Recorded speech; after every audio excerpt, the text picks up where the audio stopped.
بسم اللہ الرحمن الرحیم، السلام علیکم ورحمۃ اللہ وبرکاتہ۔ محترم سامعین، جیسے کہ آپ لوگوں کو معلوم ہے کہ پاکستان نے انڈیا سے اپنا بدلہ لے لیا ہے، جوابی حملہ کر دیا ہے۔ تمام مسلمانوں کو اور تمام پاکستانیوں کو کامیاب حملے کی مبارکباد پیش کرتا ہوں اور آپ لوگوں کی توجہ ایک بہت ہی باریک مسئلے کی طرف دلانا چاہتا ہوں۔ محترم سامعین، ہندوستان سے اسد الدین اویسی کا ایک بیان پچھلے دنوں سامنے آیا تھا اور اس قبیل کے دیگر لوگوں کے بیانات سن کر ہمیں بہت احساس ہوا تھا کہ مسلم فقہا نے دارالاسلام اور دارالکفر اور دارالحرب وغیرہ کی تفصیلی اور دقیق بحث کیوں کر رکھی ہے۔ شرعی طور پر مسلمان کو جس دار میں بسنا چاہیے، اگر اسے وہ اپنی مرضی اور منشا سے ترک کر دے تو نتیجہ جس قسم کی تہذیبی اور فکری مرعوبیت، غلامی اور دین کی بنیادی تقاضوں سے انحراف کی صورت میں نکلتا ہے، اس کی مثالیں جا بجا بکھری پڑی ہے۔ یہ حقیقت پیش نظر رہے تو احساس رہتا ہے کہ پاکستان کتنی بڑی نعمت ہے اور ہمیں اس پر اللہ سبحانہ و تعالیٰ کا لاکھ لاکھ شکر ادا کرنا چاہیے۔ محترم سامعین، آپ لوگوں کے سامنے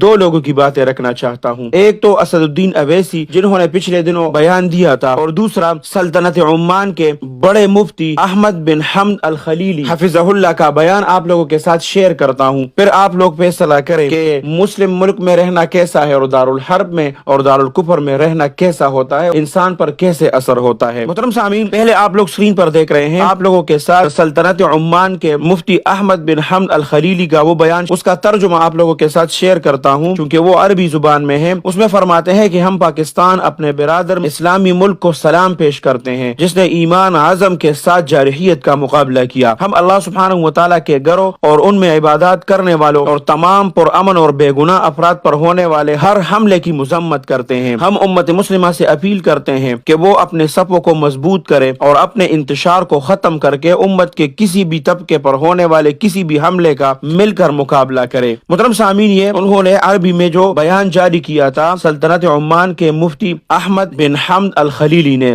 اب آتے ہیں جو اسد الدین اویسی ہے، اس کا بیان آپ لوگوں کے ساتھ شیئر کرتا ہوں۔ محترم سامعین، ہند مجلس اتحاد المسلمین کے سربراہ اور حیدرآباد کے رکن پارلیمنٹ اسد الدین اویسی نے پہلگام میں دہشت گردانہ حملے کے جواب میں پاکستان اور پاکستان کے زیر قبضہ کشمیر میں دہشت گردی کے متعدد اہداف پر بھارتی افواج نے جو حملہ کیا تھا اور اس کی جانب سے جو کارروائی کی گئی تھی اس کا خیر مقدم کیا تھا، اور بھارت نے آپریشن سندور شروع کیا اور سرحد اور لائن آف کنٹرول کے پار دہشت گردوں کے 9 ٹھکانوں پر، ان کے نزدیک 9 ٹھکانوں پر اور پاکستان کے نزدیک 6 ٹھکانوں پر جو حملہ کیا تھا، اس کے بارے میں اسد الدین اویسی نے جو ٹویٹ کیا تھا وہ آپ لوگوں کے ساتھ شیئر کرتا ہوں، آپ لوگ ساتھ ساتھ اسکرین پر بھی دیکھ سکتے ہیں۔ اس میں انہوں نے کہا تھا، اردو اور ہندی میں ایک آن لائن پوسٹ میں اسد الدین اویسی نے حملے کی تعریف کی اور بھارتی مسلح افواج سے پاکستان کی دہشت گردی کی بنیادی ڈھانچے کو مکمل طور پر تباہ کرنے کا مطالبہ کیا۔ انہوں نے پاکستان کو سخت سبق سکھانے کی ضرورت پر بھی زور دیا۔ انہوں نے ٹویٹ کیا کہ میں پاکستان میں دہشت گردی کے کیمپوں پر ہماری دفاعی افواج کی طرف سے کی گئی سرجیکل سٹرائکس کا خیر مقدم کرتا ہوں۔ پاکستانی ڈیپ اسٹیٹ کو سخت سبق سکھایا جانا چاہیے تاکہ ایک اور پہلگام دوبارہ کبھی نہ ہو۔ پاکستان کا دہشت گردی کا بنیادی ڈھانچہ مکمل طور پر تباہ ہونا چاہیے۔ محترم سامعین، یہ دو مسلمان لوگوں کا پاکستان پر جو انڈیا نے حملہ کیا تھا اس کے بارے میں رد عمل تھا۔ ایک ہے سلطنت عمان کے مفتی اور دوسرا ہندوستان کا ایک مسلمان، جنہوں نے یہاں پر جو بچے مارے گئے، جو مسجدوں پر حملہ ہوا، اس کی تائید کر رہے ہیں۔ خاص طور پر اس کو اگر اپنے ملک سے وہ مجبور تھا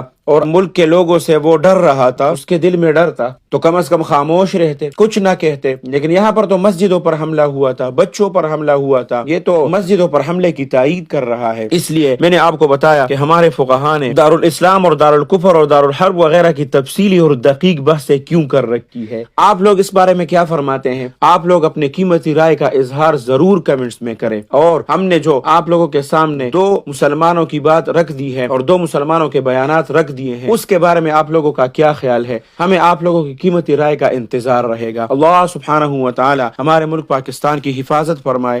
اللہ سبحانہ و تعالی افواج پاکستان کی مدد اور نصرت فرمائے۔ اللہ سبحانہ و تعالی آپ سب کو اپنے حفظ اور امان میں رکھے، اپنے خصوصی دعاؤں میں یاد رکھے۔ السلام علیکم ورحمۃ اللہ وبرکاتہ۔ الحق وزهق الباطل إن الباطل كان زهوقا